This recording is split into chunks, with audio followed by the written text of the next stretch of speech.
think there's a major shift that's coming for e-commerce, for anyone who's associated with Amazon. And if you're not thinking about content today and how you're going to position the brands that you sell, whether it's as a wholesaler or whether you sell them as a private label, and bringing those brands as one of your value-added services, content, and being able to make content that resonates with people. E-commerce is the greatest business opportunity of our generation. What's up, people? Welcome back to another episode of the Ecom Unlimited podcast. It's your boy Kaj, and before we get into the episode today, I just wanted to give a quick shout out to our sponsor, SellerSnap. SellerSnap is the most powerful AI-based repricer on the market. We've been using it in our business for almost a year now. We saw a bump in our sales and profitability when we switched over from a competitor. The AI-based algorithm avoids price wars, increases profit, and keeps you in the buy box longer. So if you're interested in checking out SellerSnap, you can use our code, which is my last name, Robinson, and the link is also in the description of this episode. Now, getting into the actual episode, today I'm here as always with my co-host Josh. What's going on, everybody? And we have a guest that we are very excited to interview, Steve Roll. Steve, how are you doing, man? I'm doing good. Thank you guys for having me. Thanks for being here.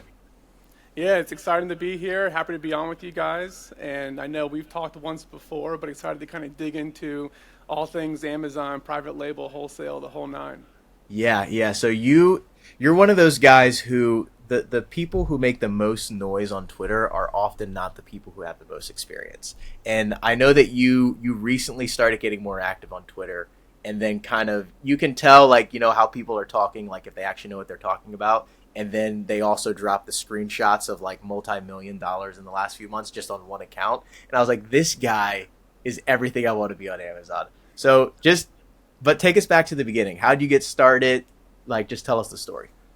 Well, either I'm the real deal or I'm really good at Photoshop with those orange bars. So, no one really knows how to validate that. In fact, if you look at one of the third-party Jungle Scouts Helium-10, they would actually tell you the opposite and say that I'm selling about $50 million a year because all of those programs are broken. So just a plug for anyone who's out there using those programs, be informed that they vastly overestimate the volume that people are doing in a lot of their brands.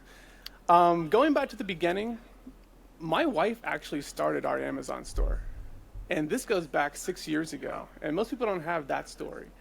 I was still in the military getting out. I was an engineer officer, and I'm an engineer by trade. So I've always had that data analytics and kind of what I would say a technical mind.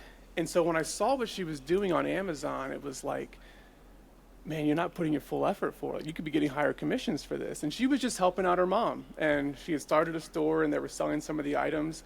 And once I got a chance to look under the hood at what she was doing, I just asked her, like, hey, would you mind if I took over? Because I feel like I would do this a lot better, and we'd make a lot more money on the background. And she's very much money motivated, so she's like, hey, go take it, you do this. And that was the beginning of my story on Amazon. And you fast forward 6 years, it's gone from doing it for somebody else first, which a lot of people don't think is sexy. They don't want to go down that route. But we made $100,000 doing Amazon for someone else and really doing a lot of the model that I suspect you guys do, value-added wholesaling, taking their products, being that partner to them to help them come up with better SKUs and a better way to bring these types of products to the market, and then find a way to increase margins and come up with ideas for new SKUs and bundles and being value-added as a member and really being an extension of those owners. So she got me into it. We've gone from starting for someone else to then starting our own store, got our own store to about $1 million in the first 13 months. And then the rest is kind of history now, where we've gone to adding a full team. We've got about 25 people that work with us full-time now on our Amazon stores. And we are actively buying brands and making investments into brands and now stacking content on top of those brands. So that's a little bit of the background. I'm happy to clarify any of that, but that's the short piece of the story. Okay, so you said you started off as like a wholesale brand partner? So was that with the account that your wife started, or? Yeah, so I call it wholesale now because I've learned so much about what you guys do as value added wholesalers, buying products from someone and just being that brand partner to them to represent them on Amazon in ways that they don't have time to lean into. So it wasn't a traditional wholesale environment. This was her working as an employee for the company and them saying, you stand up our Amazon store. And so when I started, I just became an independent contractor for the company doing the exact same thing. But because I love the analytics side of it, and this is back when Amazon didn't have as much of the analytics, she had sent some stuff into FBA. She had done a little bit of advertising, but there weren't those like triggers of like, hey, when I did these things, our sales skyrocketed for a month and then we ran out of stock and we went back down. So they just went back to merchant fulfilled. And so one of the first things that I did was sit down and read 2 books. And I can share the books, but I don't know the names off the top of my head, but I've shared them with people on Twitter. And it was like basically how to get your item on page 1 of Amazon was one of them. And the other one was just on being an Amazon seller in general. And I learned that behind the scenes of the A9 algorithm, understanding how much FBA is important to it, and started to implement some of those really simple, easy strategies that anyone could have figured out.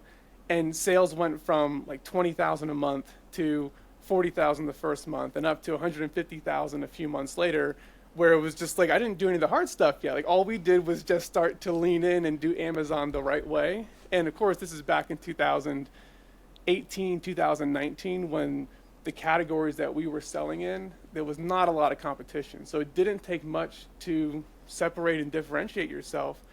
And the story I always think about when I think about doing Amazon back in 2018, you guys will appreciate this. I made all of our hero images on PowerPoint myself. I put a little sticker on there that says 75 pieces, and I made it really big. I took a screenshot of it.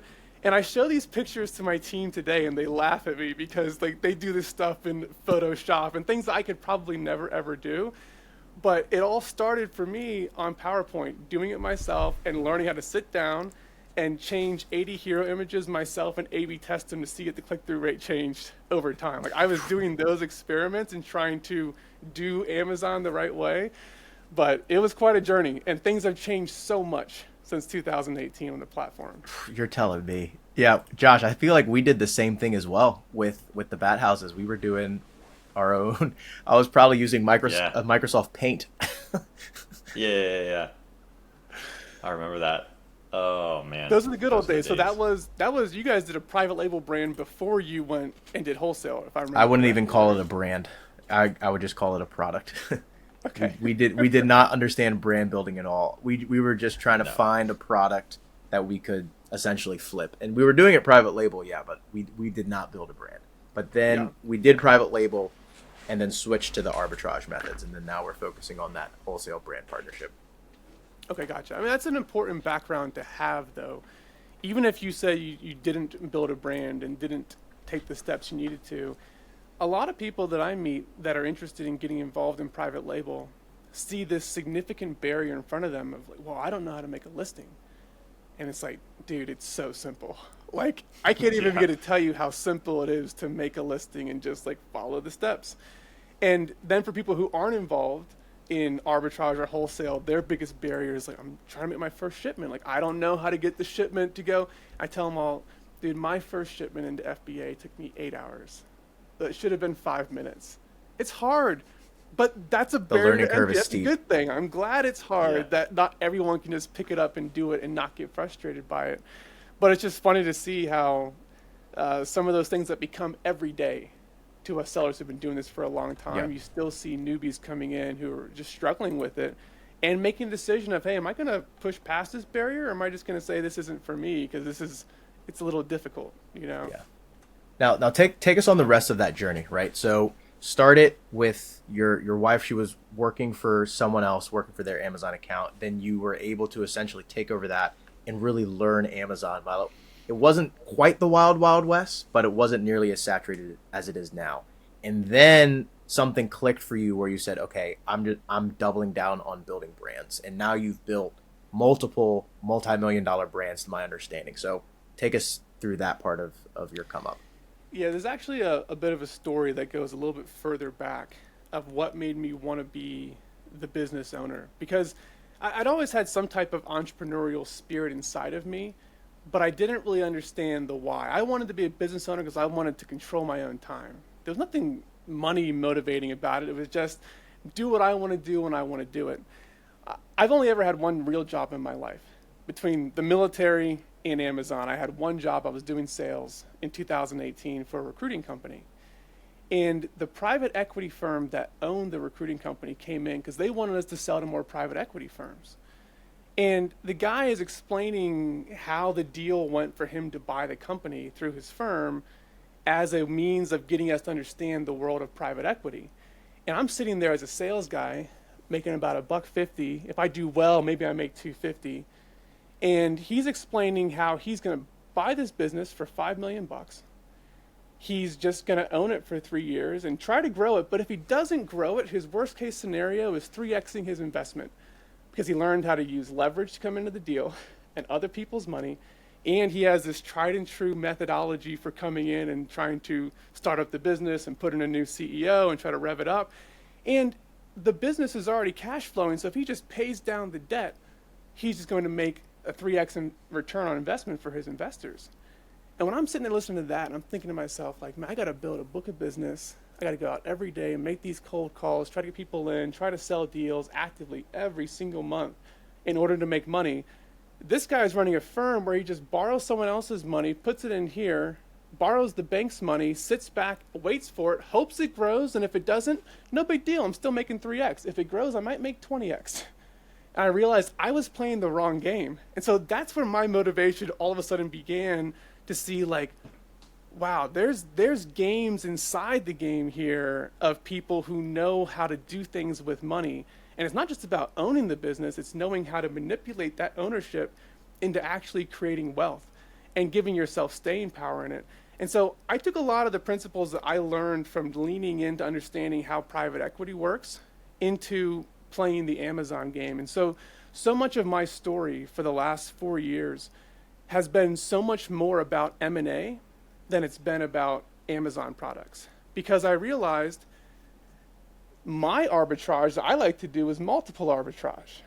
So if Amazon businesses back in 2021 were getting 4 to 6x multiples, and mine got a 6x and we were under contract to sell to Ethereum, well, now multiples are down at 3x. But you look at any other business that's out there, that's established, that's upstream or downstream vertically integrated with your Amazon business, especially manufacturing. You won't find manufacturers that get less than a 6x. And so in 2022, I merged my Amazon-only business with our upstream manufacturer, and we became the first of its kind, at least in the hospitality space, where we served both hotels and vacation rentals and had a huge retail division on Amazon. But the whole thing behind that was that we were thinking about, if I can roll the profits that are valued here at 3 or 4x underneath this behemoth that's already worth 6x, that's already a 50% increase in the profits down here for enterprise value. Oh, and by the way, if we get to a $5 million bottom line combined, now we're talking about another 33% increase in multiple on the bear. So you start playing the multiple game, you're just making money by taking profit and moving it around. This is financial engineering, and this is what private equity firms do. That there's no Amazon sellers who are thinking about this stuff. It's about make my product, A/B test it, get it out, sell it to someone. But there's a bigger game to be playing. And when you start playing the M&A game, now you have a chance to actually build wealth on top of the staying power that you can get on the Amazon platform. But it's a whole different ballgame. And so in my Twitter profile, I have where private equity meets Amazon FBA, because that's how I'm thinking about this stuff. It's not just about the products. It's so much more about the actual game of making money, making wealth, and finding ways to increase your multiple, which is so much more important than going 100% year over year in sales. Wow, so we just took that to a whole nother level, and I'm sure Josh's mind is cooking right now because he loves thinking this way too. But just for some clarification, right? Because a lot of our audience is going to be guys who are in the weeds of arbitrage, right? And so, like you said, most new Amazon sellers are not thinking that way. So talk to us about how an investor thinks about acquiring a brand and explain what a multiple is, like what is the multiple on what factors into a multiple. You even said vertical integration, like, which I understand, but just kind of explain some of those terms for people who have never thought about buying a business. I'll try not to miss any of the questions there. So let's think about a multiple is just a factor of risk that's applied to either your bottom line profit, it could be based off of your revenue, but coming up with an enterprise value of what is a business actually worth generally comes off some type of a multiple of either revenue, bottom line profit. You could use the term EBITDA, of earnings before interest, taxes, depreciation, and amortization, which would a lot of normal companies would use that. But in the Amazon space, you need to know the term SDE, seller discretionary earnings, because that's how we would value an Amazon business. And this is a valuation metric that's really reserved for businesses that I'm buying a job when I buy your business, as opposed to me buying a passive business. So seller discretionary earnings basically says all the cash flow that the business creates, including what you use to pay yourself as the business owner, let's consider all of that together as your bottom line, as opposed to a real business where we would take all of the salaries and put them over here as an expense, and that would not be considered the actual profits. So when you look at Amazon businesses right now are trading for about 3 times SDE. So if you want a business that is, you're making $150,000 a year after paying yourself $100K, that's a business that's worth $750,000 by giving it a 3x of SDE.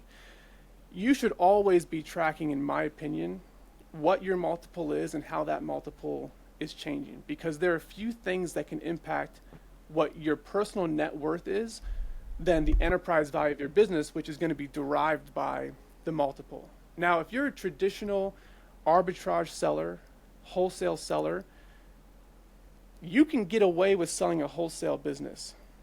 I've never seen somebody sell an arbitrage business. There's just not the ability for you to multiply the efforts of the arbitrage business to a point that you are worth a multiple of some type of profit. There's so much effort that has to go in. Wholesale is different, because if wholesale gets big enough and you have enough direct supplier relationships and brand deals, now you can leverage those contracts into a sale. Now, I don't know what wholesale multiples look like. I've never looked into those before. But the goal is to get yourself into thinking about what is the multiple. Because if you think about this, people talk about growing their sales 100% year over year. Okay, well, when you do that, you're making investments, and it's not like you're actually growing your profits 100%. More often than not, your profits are going to actually go down. So if the focus is like, yes, we want to increase our sales, but there also should be a focus when you think about how the business is being valued. Because at the end of the day, your business is worth what someone's willing to pay for it. And so when I say that a multiple is really a factor of risk, the higher the multiple, if we give you a 10x multiple, I'm basically betting that I can get 10 years of profits out of this business before it goes to zero. And that's where I know I'm putting good money in. And ideally, I'm getting many, many more years of that, because I'm paying you a multiple on your profits. Amazon businesses generally get that 3x STE, which is markedly different than getting a 3x EBITDA. So we're really talking about 2x EBITDA that Amazon businesses have. And the reason for that is the market is telling us these are very risky assets. And we don't know if they're going to be around 2 years from now. And when the Chinese sellers come in and they're lowering the prices down, is your brand going to survive the test of time when that happens? Therefore, I believe I will take risk of 2 years on your business. And that's how. And like you said, that's for a brand. For an arbitrage, it's your arbitrage product isn't going to stand the test of 2 weeks of time. Yes. Yeah. It's a really good point. It's a negative multiple. Arbitrage business. Look, if you wanted to scale that up and you want to find someone to be your money partner, by all means. I don't know any investors, savvy investors, who are looking for those types of deals. They ideally want to look for a wholesale operation that's huge, or a brand that they believe is going to stand the test of time. And that gives it some intrinsic value and real value that they can place a multiple of risk on and pay you for a certain number of years of profit. These days, though, you're seeing a lot more people who are buying Amazon businesses tell that founder, you're not going anywhere. I mean, We tried that with all of the aggregators. There are so many aggregators that got burned. They got decimated. And I was under contract to sell to an aggregator, so I remember what their pitch was to me. They go, look, I know you're bullish about your brand, and I know that we're giving you 6x on your brand. A lot of it was stock, so it was kind of risky all the way around. But they go, dude, you're going to be done in 30 days.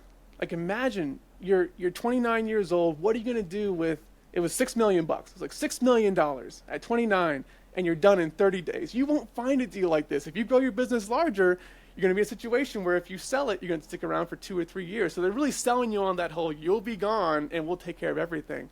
Well, they learned the hard lesson that, you know what, these founders that cared about the brand, that it was like their very essence, that read every single review, like that mattered. And that's how you win on the Amazon platform. It's not just saying, we know Amazon, we'll take it all, we'll throw it all together, we'll do a bunch of business together, we'll get a huge bottom line, and we'll go and recap and sell this thing or go public with it. Well, they all failed. And the ones that are still around that are somewhat succeeding are now doing deals where the founder sticks around too. Because when it comes to building a brand, the person who made that brand is really, really important, unless you really know what you're doing. I've been burned on that myself. I've bought a business, the founder didn't stick around, and we have not paid enough attention to it, and that one has declined. Where others that we pay attention to have certainly increased in value. But I will never do a deal again where I don't at least require a part-time effort from that founder, because they know the why behind everything. Then it resonates with me, because I remember starting my brand and thinking to myself, like, man, no one would ever be able to just jump in here and run this. Like, I would have to work so hard to build up SOPs and train employees to make this scalable to a point that I can now be passive and actually sell it one day. And it's because there was so much that was stuck up here that doesn't get translated down into an SOP manual. And I think Amazon businesses in general are notorious for keeping it all up here. And then, oh, I have a VA. I got 2 VAs, so I'm training them. But like, no one's writing anything down and no one's forcing that. That's what real businesses do. And we're in this whole ecosystem of we're kind of like that side gig economy. It's like you can drive Uber or you can sell on Amazon. You know, it's easy businesses, you know, just come in and do it. And I think that's the fallacy of it, because if you treat it like a real business, like a real CPG company, and you're working towards the main benefits, which is enterprise value and growth, then these can be really exciting businesses that are worth a lot of money. The last thing you mentioned was vertical integration. What I mean by vertical integration is you're looking up and down the supply chain. You're looking for your partners to the north, which would be your manufacturer, your partners to the south, which could be your distributors, and looking for areas that you can perhaps collaborate together. It's so much easier to merge a business in my mind when you look at vertical integration, because you're either picking up manufacturing margin, they're getting your distribution channels, they're getting the sales knowledge, and really it's a way that all sides can win inside of that. So I like vertical integration merges, and I recommend them on Twitter frequently to anyone who's interested in growing their Amazon business into a real business. Like, look north first. Go to your manufacturer. You're selling coffee. How big is your coffee manufacturer? Are they even worth $500,000? Like, maybe there's benefits to what you know how to do and what they know how to do coming together underneath a 6x multiple as a coffee manufacturer, instead of you just having a coffee brand that gets valued at 2x on the same metric. So that's the way I think about things, and I think the Amazon investors who were left out there are thinking about it that way too. Top tier information right there, Josh. I know your wheels are spinning too. You've got some ideas. Yeah, and I think it's just really good to like just kind of go back and like, where if you were to have to start all over again, you know, from scratch, and let's say, you know, you had, you know, 20K in the bank. We'll just give you that. What would be your go-to area? And like, where would you start, and where would you then go to look into to maximize value out of that? You know, I've got a different view than a lot of people in terms of how much money it takes to be successful on the Amazon platform. If I had 20K and I was starting over again, I'd still go work for somebody else first. I'd do similar to what you guys are doing. I would go find a brand, and again, I'm biased. This is how I came up. So this is very clear, straight line to me. I know that if I can learn on somebody else's dime first and make mistakes, learn how to advertise. When do you bring in an advertising agency? When do you bring in a marketing agency? When does it make sense to bring the team in-house yourself? Inventory management. If you're going to start your own business, you have to keep in mind that you don't only have to just operate the business, you also have to go and make a product, store the product, have money to actually buy the product in the first place. And so when you partner with a business that already exists, that probably already has inventory of great products sitting in their warehouse because they've maxed out their distribution channels, if you can come in and be that value added employee, contractor, whatever it is, and make the mistakes learning with their money instead of your own. I like to work, and I worked on a revenue model, then it turned into a profit model. It's a little tricky because you want to get paid on revenue because you can see your top line revenue, you know what you sold on Amazon, and everybody wants to pay you on profit. My only problem with that is that you really can't get to equality there because I don't run your books. I don't know what you're putting into the books, and so if you don't have a really good element of trust that's there, somebody's always getting screwed over. And so you have to be comfortable with that if you go into this environment. But the ability to learn is worth getting screwed over because worst case, you're going to make some money as you go through that process, but you're also not going to be burning up your own capital. And when the time is right for you to see an opportunity after you've really jumped into that trench and worked there for a long time, for me, it was a year. And when I saw an opportunity inside reviews and it's like, you want all that together. I actually went to the company I was working for and I said, hey, can we make about 500 new SKUs? And like, this would be huge if we can do that. And they're like, we don't want it. No, we sell this box the way it is. That's where my second company started, was saying, well, okay, I'll take your brands and I'll make my own SKUs for them and I'll just buy it from you on an exclusive contract. It was like quasi private label. It was their brand, but it was my ideas going into making SKUs and having exclusive contract in perpetuity to go forward with it. I think I would go about it much the same way and be looking for opportunities, because if you don't have the knowledge, when the opportunity comes, you don't know what to do with it. And if you don't have the money, you can have the knowledge but not have the ability to actually invest in it in the first place. This is an interesting point I think that people tend to miss. If you ever try to lose weight, fat loss is generally the prerequisite for putting muscle on. Like, if you don't break it all down first, you want to go and put muscle. I used to be a personal trainer, so this is near and dear to my heart. But in the same way, saving money is the prerequisite for investing in yourself and in your business. Like, prove to me that you can save the money first before you jump in and tell me you need to raise money for the business that you're in. Because if you can't save, to me, that's harder than actually growing the business. Saving is the hard part. Like, show me you can do that. And in the day and age that we live in, there's nobody, because this has been proven on DoorDash, that you can go out and work 12 hours a day, 7 days a week, and make 100K. So if you make less than 100K, I'm just saying there's more time in the day. You could be out DoorDashing, Uber Eats, whatever it is, running Uber, and making more money. Like, show me you can save first, because to bring it all back home, I don't think that you can start a successful private label brand for $20,000. You kind of can. But if you want to play the big game and be talking about a $10 million exit 5 to 7 years down the line, that takes money to get there. Or you can get lucky. And all of us could win the lottery at some point today if we go buy a ticket. Like, we can get lucky. But I don't want to play for luck. I want to play for what I know is tried and true. And what I know is tried and true is that if I have capital to put in and I can find a great opportunity and I can find customers, which Amazon allows us to do all of that, then all of a sudden now I've got some predictable steps that I can take to actually grow my business by leaning into the ecosystem that Amazon has created. So I personally think 30 to 50,000 is the minimum for you to make a viable brand, and that's giving yourself an opportunity for people to actually know your brand name, not the Chinese sellers that come in and 2XTRV, that's trademarked, no one can use that but me.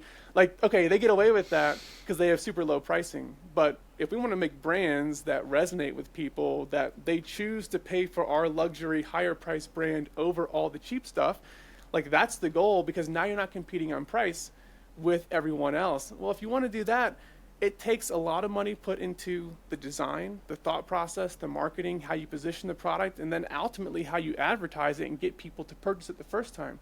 Then giving them a flawless experience. And how many times can you turn your money in private label? Not that many. You can do it a lot faster in wholesale, and even faster if you're doing merchant fulfilled retail arbitrage, which is probably the fastest way to turn your money. So personally, if you're starting a brand from scratch, and if I was starting over again, I would be looking to save until I had 6 figures saved up to invest in getting started again with my own personal brand. And there is nothing wrong with working for somebody else. I think we say, oh, that's not sexy. You got to own your own store. You got to make your own brand. You got to do it all from scratch. Do it all yourself. It's like, no, I mean, what's the goal? Is the goal to make it, or is the goal to make it in a certain fashion? You know? Yeah. Like, you don't have to play in the NFL to make money. Like, that would be a cool way to do it, but you don't have to do it that way. So I think there's many ways to win. And for me, with the knowledge of what I have today and where I came from, I would say the clearest path for anyone who wants to learn Amazon is to go do it for somebody else first, where you don't have to have any barriers to figure it out on your own. You can go learn. And on the side of that, you can go buy a course. I don't know, maybe that'll be enough for you to do it. That works for some people. But courses work for people who are already motivated enough to go and learn it themselves. That's what we did. That's how we got started. Josh found a guy's course for $500 on private label, followed it to a T, and then the rest is history. Yeah. I think it's. And it's very interesting. I love the people who say, like, I'm going to do everything myself. And I'm like, that's a great way to go. But if you don't know what questions to ask, it's like, it's like, I don't know how far can you can get there. It just, there's the time factor that's with it. And it's like, I'd rather do something quicker and pay a couple extra bucks for it and have the questions that I already need to know right there. And that's just the way I like to do it. And if you want to try to figure it out and think you know the best way to do it, I wish you the best of luck, and you can absolutely figure it out. You can. It's just going to take you a whole lot more time to get there, and I'd rather be there already in terms of spend a little extra money to get more knowledge. But again, that's just me. Honestly, I agree with you. We know the fastest way from point A to point B is to have a coach who's been there, done that, who can help you get there. My only hate when it comes to the courses, for all the people that take a course and it doesn't work for them, it's like, okay, you came into the course expecting do this, and that's it. Like, success is on the other side of that do this list. Well, what I hate to see when people take a course is them have simple questions on the way to success. And because they get into the course mindset of there's an instructor and then there's me as the student, like, I don't have to figure out anything on my own. I just go back to that instructor and say, hey, I was making this shipment and I got this error message. What should I do? And the guy could be like, well, did you Google it? Did you try to that's a sign. Read through that's it a to see what sign. it means? And because like I get people asking me questions all the time on Twitter and whatnot, and it's like there is a very clear difference between the people who solve Googleable questions on their own. I just made that that's not a word, I just invented that. But and the people who don't. Like, if you're asking me questions that take less than 90 seconds to research and find the answer to, I'm like, it's going to be tough for you. Yes. It's going to be tough. I agree. I have one caveat to it that is giving me some pause lately, because I question this. I say, okay, why did you come to me? You could have gone to ChatGPT and gotten the same answer I just gave you. And I do think that there's something to when you've been around the block a couple of times, you know what's bullshit and what's not when you see it on Google, when you see it on ChatGPT. That's also true. But I'd still want people to want to try to do that on their own and be like, hey, I researched it. I saw this. Is this bullshit or is this real? Exactly. You know? Like some of that effort up front. Now, 100%. So I guess similar to that, but shifting gears a little bit. So you're, the private equity meets Amazon guy, and you're on Twitter and you're like, why would anyone ever do arbitrage? The multiples are terrible. But now you mentioned before you've kind of been in the community a little bit. You're seeing what some of the wholesale online arbitrage guys are doing. What shifted in your perspective about the arbitrage sellers and what what you've seen there on the online community. Yeah. I've had a real come to Jesus moment on this.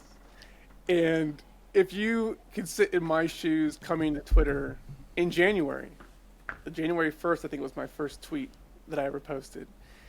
And I'm coming in knowing what I know, like the gospel truth, ready to evangelize to everyone. The way everyone comes into Twitter, right? And I probably hit some of the top names in Amazon today with just some hate speech who are out there talking about wholesale is great, you should get started this way. And I'm like, scam, like this guy's lying to you. Like, do not listen, this is terrible advice. If you go back and find some of my really old comments that are on That's there, hilarious. It's a little bit cringy now, but I don't mind it being cringy. It shows that I've grown to where I'm at today. Yeah. So I have wrapped my head now around arbitrage and wholesale. And starting with like retail arbitrage, which I'm like, there's no value add. Like anybody can do this. And if anybody can do it and there's no barrier to it, like this won't be here in 3 years. So why would you get good at that skill? And then online arbitrage. And I started talking to sellers who were doing it. And I got on a call with one guy. I remember it was the first guy I talked to who was a significantly sized OA seller. And I was asking him, like, well, this is not really a viable pathway forward. Like, because every deal has a life cycle. Every deal has a timer that you start on it before other people find it, and then the deal ends up dying. And he goes, yeah, that's why I want to get involved in private label. But he's like, but I sold $3 million last year, and my jaw drops down, like, at 10%? Like, that's not bad money, man. Like, I would do that, too, if I knew how to. So I started to expand my mind a little bit to open up to the idea that maybe I didn't have the only way. Maybe I had a way to get there. And that there were a lot of people who were making to me, 300K is a lot life-changing money. If you're making 300K on 3 million in sales, like that's huge. It's hard to find a job that pays that kind of money. Even if that means it's not going to be here 3 years from now, if I'm right about that, who cares? You do that for 3 years, you made $1 million. Seriously. That's big money. Yeah. You can do whatever you want after that. So I softened on this, and I see people out there hustling in retail arbitrage. And I've always respected a hustle because I've always had some hustle in me. And so when I'm coming in and saying like, hey, that's dumb, don't do it. And I'm like, man, but you're like, you have a 9 to 5, you come home and you do that on the side. You're not playing video games. You're not watching TV or watching sports. Okay, I can see the benefit of this. Now, from a long-term positioning standpoint, I still feel the same way that I felt before. But I respect all the hustles around the OA, the RA, and the wholesale, especially because you get told no so much if you're playing the wholesale game. All the time. Like that's like smile and dial and like you're making the cold calls and doing it. Like I respect that. I used to be in sales for the 6 months I had a job. I was making cold calls. That's a hard job to do. But when you crack that and you build something around it, that's something to be proud of. Like it's not nothing because it's not a $10 million brand. Right. Like that's something that can be stacked and built on top of, and the knowledge that comes from that. But especially for the OA RA guys out there, and I see the posts over the last 6 months of the packages that are going out every day and like FBM shipments, the trunk is full. Like that resonates with me because I remember when I started my brand, I was selling stuff out of my garage and I was going to the post office every day and dropping stuff off. And sure, my margins were better, but I was presented with an opportunity that the person who's doing retail arbitrage today has not been presented with yet. And I had a little bit of knowledge that prepared me for that opportunity, and I had $100K to invest in the opportunity when it came.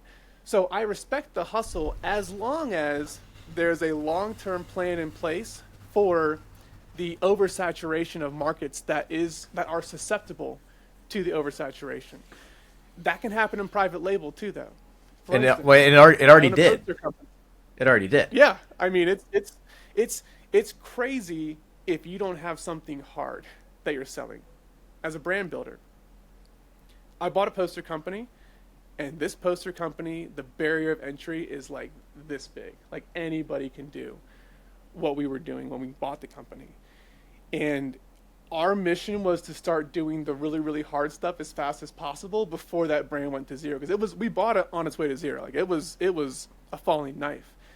And I think that has to be the approach. It's okay to be involved in that business that I see as an investor, like this may not be around in 3 years, and I could be way off on that. What if I'm off by 10 years? Like, and you can make 300K a year in the process. Like, keep doing what you're doing, but be prepared and positioned for the future.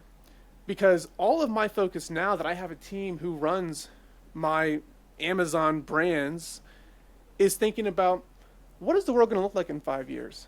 Which of these brands is going to survive without making any changes, and which ones do I need to be thinking about the future and how we position the brand so that it does have a viable chance of actually surviving? I said the same thing for someone who's doing RA or OA. Look at what you're doing. How hard is it? How hard was it for you to learn how to do it? And how good are you at finding those deals? Because if you think that you're only 98% good at it, then there's going to be a time when only the top 2% survive, and you'll be out of luck.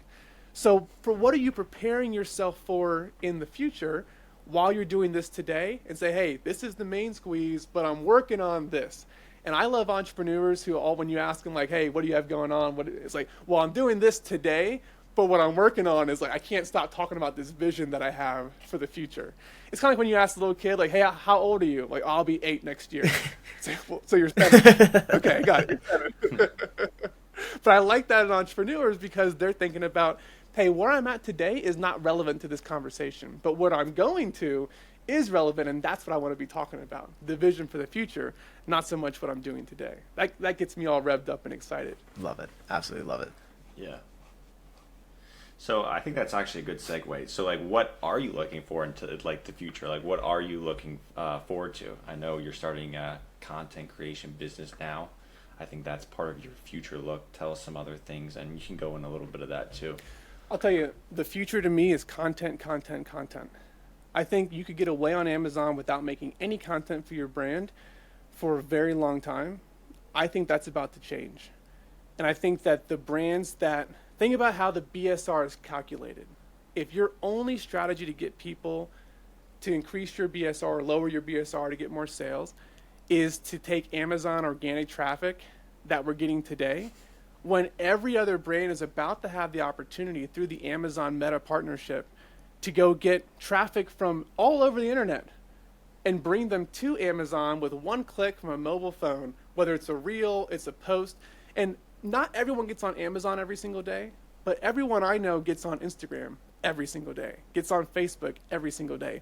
Old people, young people, it doesn't matter. Like, once they get that set up the one time when Amazon's there and it's like, oh, that's a cool product, I'll buy that, swipe. That's going to be a game changer. And when we start to think through the impact to BSR from off Amazon traffic, when that change comes through, if all you're playing with is the actual Amazon traffic, you're going to be one of the losers when everyone else who even puts half an effort into making short form content and putting that out there organically, it costs you nothing to do this unless you boost these posts.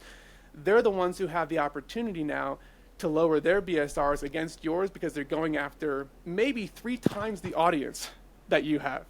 Potentially 3 times the audience, which is huge. Wow. It could be even more than that. So I think there's a major shift that's coming for e-commerce, for anyone who's associated with Amazon. And if you're not thinking about content today and how you're going to position the brands that you sell, whether it's as a wholesaler or whether you sell them as a private label, and bringing those brands as one of your value-added services, content, and being able to make content that resonates with people. Because there's 2 elements in content that I think are super important, that when you make your first reel, you suck. Whether it's a product reel, personal branding reel, it's, okay, can you capture attention, number 1, and then can you keep the attention? And the graph will show you how bad it is. Mine certainly did for me. It was like, man, I suck. I got to make a better hook. Well, how do you hook someone for a product?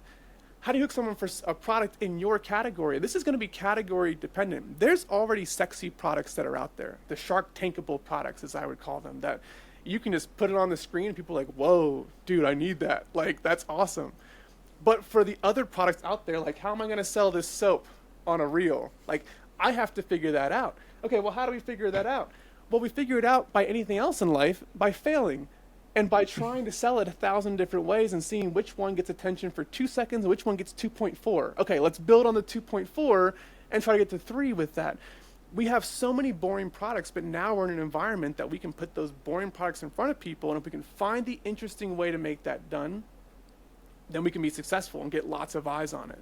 So I'm starting a content company, and the whole purpose of that content company is to lean into personal branding on one side. The other side of it is all about product reels and learning how to make a reel for every category of product that I sell in today, to be able to push those out to people organically. And then the organic approach helps you win 2 times. You get the organic reach, and then number 2, you already know which one to turn into an ad because you know what the market already told you was interesting. I think the next bigger picture for this is to take the founders, because the person that made the brand is also special, in my opinion. There's something about them, there's a story that's there, and I have seen so many people be successful on Facebook telling the story of the founder. The product is hardly in the video, but it's an ad. It tells the story of the founder, or the founder sitting there saying, the reason I made this, or the founder is saying, these are the 3 reasons why you wouldn't buy my product. And then they go through and they handle those objections right there, and they turn it into an ad, and these ads do wonderfully well at like 33% ACOS and below for some of these that I've seen. And so when you see that, you say, okay, why is Tesla going to be the leading self-driving for all the cars that are doing electric vehicles right now that have self-driving? Because they have more data. Okay, I start a content company because my brands are going to win because we're going to have more data. We're going to know so much more stuff that doesn't work, and a couple of things that do work for our specific brands, our specific niches, that our competitors aren't even thinking about this right now. They're still focused on, hey, maybe I'll outbid Steve on Amazon. And we're over here thinking, okay, over the next 5 to 10 years, short form content is free attention that we can win. Like, you keep trying to win the Amazon top spot, and we're going to go get the people where they are and bring them in here. Oh, they don't even have to come in here. They're just going to swipe from their phone, and they're going to buy our product. They're never even going to see yours. There are very few areas on Amazon that you can get your customers' undivided attention. Your brand store is the only spot I've ever seen where they don't have ads for somebody else. So it's like, get them to your brand store. Well, imagine now the environment where they're scrolling and you can capture their attention, you know how to capture it and keep it, and there's no competitors, it's just you. And they get to decide right then and there, do I buy this product or do I not buy this product? I know it's coming from Amazon, I trust them, I trust Facebook, I swipe right, I'll spend $500, not think twice about it because I know it's actually going to show up. This is going to be a game changer, and honestly, like, there are other things I think are going to be a big deal in the future, like Amazon Business. We can talk about that, but content. I feel like I'm going to be the Gary Vee of talking about content for Amazon sellers, because this is the future. We know it's coming. They've told us it's coming, but very few people are actually paying attention to it and thinking through, how can this affect my business? It's still like, oh, I'll make a few reels, I'll give it a shot. It's like, no, make 400. Make 400 because it doesn't cost you anything. See what works, lean into the ones that actually work, and watch your scale skyrocket in the coming years. If you lean in and your competitors do not. Eventually they will, but there's going to be an element of first mover advantage on that BSR from the external big traffic. First mover advantage. Huge. Very excited. Have you seen an official launch date for the integration yet, or is it still just kind of, it's coming? It's out there. Facebook has told us it will be in 2024. I know it'll be this year. So that's what I'm preparing for. Yeah. I'm hopeful too, but now I'm starting to think twice about it because they announced it November 13th of last year. Every news agency reports on this. Huge partnerships, like, boom, going to be a game changer. And then it just kind of went quiet. I'm all excited for it. And I'm like, well, when does it start? Yeah. Like, and then if you listen to the earnings calls from Amazon and Facebook, they've mentioned it one time. And it was a question from an analyst, I think on the Facebook call, like, hey, are we on target? Like, how is this looking? And they were kind of like, Amazon has a pretty high standard for what they're looking for to be able to like run this program through. So like, we have it, like it's running through, but like the testing for it, we have to be able to manage Amazon's inventories in real time for millions and millions of products and handle payments and be able to run all this through. That sounds terrifying. So it's like, we're working on it. So I know they're going to crack the code on that, and I think it's going to be this year. But imagine if by the time that they actually crack the code on that and they launch it, you already have 500 reels that you've made for products in your portfolio, and you know the 10 of them that got to 20,000 views organically. And you're like, boom, we start here. And now this is going to be Yeah. a reel that we boost, and we're going to connect that Amazon listing to it, and we're going to sit back and tell our clients or tell our brand, stock up on inventory for this SKU because this one's going to go to the moon. Like that's the almost power like- of it. And people underestimate how many views you can get for $100 on Facebook, on Instagram, on TikTok. We'll focus on Facebook and Instagram. You can get between 5 and 20,000 views on Facebook and Instagram by boosting a reel for $100. Like that's huge.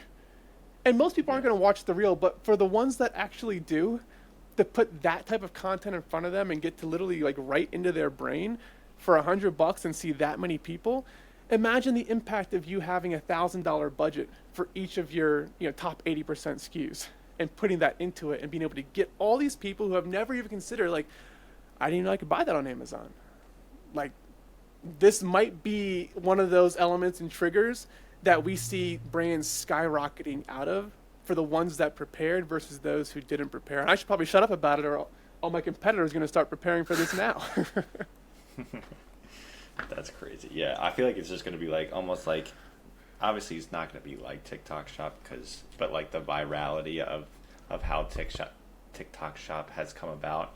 I have a feeling it's like, dude, if you're like one of the first movers, man, your videos are going to be going crazy, especially in like the first like 6 to 8 months before everybody starts hopping on the bandwagon and making more videos and stuff. You're going to get like that first mover kind of viewership and probably sales that come along with it.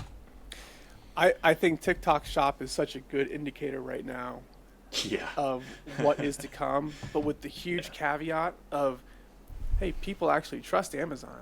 Like, Yeah. if I'm on TikTok Yeah. Shop and it's like $30, I'm like, is this gonna show up? I don't And know if it about does this, show up, will it you last know? for longer than a week? Right? Yeah. Yeah. Amazon, we have so much trust for it in their customer service yep. and their return policy. And people always talk about, oh, I don't want to be on Amazon. Amazon takes too much of a, like, okay, do you, but just know that the reason I buy stuff on Amazon instead of going to your Shopify store is because I know if I don't like it, if it even like pushes me in the wrong like mood, I'm like, oh, I'm gonna return it. And it's easy. There's like 8 ways to return. They'll come to my house. I can go to Whole Foods and take it there. Like, it's just, that is why it's such a great place to position for now and the future. 100%. Yeah. And we're kind of coming towards the end of our time here, but I did want to ask you briefly about selling full pallets, because I think you had a Twitter thread that went like mini viral for that, because that blew my mind. So I literally have no idea about it other than what you tweeted. So just tell me a little bit more about that, and then we can wrap up after that. Sure. We started selling our products that are positioned for hospitality: soaps, shampoos, conditioners, bar soaps, by the pallet about 6 months ago. And at the time we were setting it up, you go through this phase where you, like, I'm wondering to myself, like, hey, are we allowed to do this? Like, can we send in a pallet of stuff to Amazon? Like, we're asking our business rep if we're allowed to do it, how to figure it out. I remember as we sent these pallets to Amazon the first time, I was already talking about it on Twitter. We'd done merchant fulfilled. We were doing FBA for the first time. There was a little bit of 3% in the back of my mind that was wondering, like, are they going to just like turn the shipment around and send it back to us? Or is this actually going to get received at FBA? I believe that we are well positioned way early for what's to come with Amazon Business. Amazon Business did $20 billion in 2023. Yeah, 20 or $30 billion in 2023. Amazon.com did $600 billion in 2023. Now, your Amazon Business rep will tell you that they have every expectation that Amazon Business is going to surpass their Amazon.com revenue in the next decade. That's 20x. That's minimum. insane. If I'm wrong about it, it's even more than that. 20x Nuts. in Amazon Business is what they're expecting, what they're preparing for. So I would ask anyone who's starting off Amazon from scratch, I don't care what method you're using, have you considered looking at products that businesses would buy? Because think about how businesses get their stuff today. A lot of it is through some type of a wholesale distributor, and it's a regional fulfillment. And when you introduce Costco Business, and now Walmart Business is trying to copy and knock off Amazon Business, they're all seeing, okay, these distributors, they don't have a viable business model that can make them last. If the big guys have these national presences where we can do 2-day pallet delivery instead of 2-day shipment delivery or 2-day parcel delivery, is ridiculous. that's what we're preparing for. Today, Amazon is not ready for it. Amazon only has 2 oversized warehouses in America, and when we try to do FBA with these pallets, the lead times were 10 days. It can't be I can 2. get it to customers faster. There's one. There's one day. in Texas, and where's the other one for the oversized warehouses? Other ones Texas in California. And Cali, okay. Yeah. And that is when they figure out the lead times for that. Just think about for a hotel that doesn't have storage space, that wants deliveries like this when they need it. If Amazon's already going to couple hour delivery and drone delivery, and that's basically freeing them up to focus on the big stuff that's there. When they can get that pallet delivery positioned where you need it on a contract with them, and they say, okay, if you need shampoo, you run out, we'll get it to you within 3 hours. Tell me how any regional distributor survives the cut on that. When the big behemoth that is Amazon, like, they're just uniquely positioned to knock you out of business. Like, enjoy it while you still can. They're coming. I'm also thinking about pallets on a subscribe and save Yeah. for a hotel. Do you have any of that? We don't have any subscribe and save for a pallets. pallet. That would be insane. Yeah. Can you imagine? I will tell you though, crazy. I get like a giddy little kid when I see a pallet sell. I'll look at every single one. So there's elements of the things that are new that are on my report every morning from my assistant. That it says, here's how many pallets we sold. Here's how many of this new brand, this new brand. Okay, cool. When I see a pallet sell and I go to that and I see that it's a repeat purchase order, I say, dude, like, this was the vision. You don't need that many repeat purchase pallet orders to double our Amazon business from 12 to 24. Like, that can happen really, really quickly over time. We launched a new kind of kit on top of our normal kits this morning. It's like 3 times the price as the original one, but we added some more value for people. We aren't even advertising them. They're already selling because it's a variation. People are seeing it from the normal foot traffic, like, oh, that would be convenient to have. I'll take that. Well, now that SKU goes from selling for $150, people are buying it for $500. Like, how many repeat customers at $500 do you need to get to 50 million? So I believe our team is on a pathway to sell $50 million a year on Amazon by 2030. That's aggressive, but I think Amazon Business is how we get there. Selling by the pallet is how we get there. Now, we're uniquely positioned where we not only have, I think, the vision to look ahead and see it, if I'm right about it, and I could be wrong, but we also have the capital to put into storing pallets at FBA and having just this, what you would call dead stock, sitting at FBA for customers who don't even know to look on Amazon for a pallet. But I remember a day when customers didn't know to look on Amazon to buy shampoo. Mm-hmm. And we'll sell $10 million worth of shampoo, bar soap, conditioner this year on the Amazon platform. But back in 2018, people just didn't know it was there. Like, how do I find these little ones to put into my Airbnb? Like, that was all over Facebook, all over Google. And they would go to some like distributor, but the boxes were all huge. Well, now they know they can go to Amazon to find it. So if I play that out another 6 years, are we going to be in a scenario where businesses default to going to Amazon to buy by the pallet? And if they do, I promise you I'll be worth $100 million or more when that happens. Absolutely love it. That's crazy. And I need to start thinking that way more too with the pallet stuff. And one more plug for SellerSnap, because they have a feature where they also, you can turn on business buy box repricing. So you can have, there's the regular buy box for a product, and then it's also eligible to buy for businesses, and you can compete for both buy boxes. Because some of our products, it's like, you can see when you go into your managed order, just like, oh, business customer. And it's just, people just be buying it for their business or buying it on their business profile. But especially like for us as arbitrage sellers, like knowing that they're 2 buy boxes and you can compete for both on different pricing is huge. That's a really good tactic for them to have in value-added software. Yep. I do think that there's not a business in America that doesn't have a business Prime account, because you get discounts on everything. But most of those businesses with the business Prime accounts don't know to go look on Amazon for a lot of the everyday items that they actually need. So they're thinking about office supplies, but there's so much more to that. Bottled water delivery, like Amazon brings it to you instead of you having to go to Costco and drag it there yourself. There's so much more that businesses will buy. as the owners get more savvy about using Amazon. And Amazon Business, if you think about, look at their marketing. You don't see commercials for Amazon anymore just for like, hey, we have 2-day delivery, or we have 1-day delivery. They don't even talk about the drones. The drones gets enough attention as it is. What they're all talking about in their commercials is Amazon Business. They're marketing directly to where they believe the growth is at.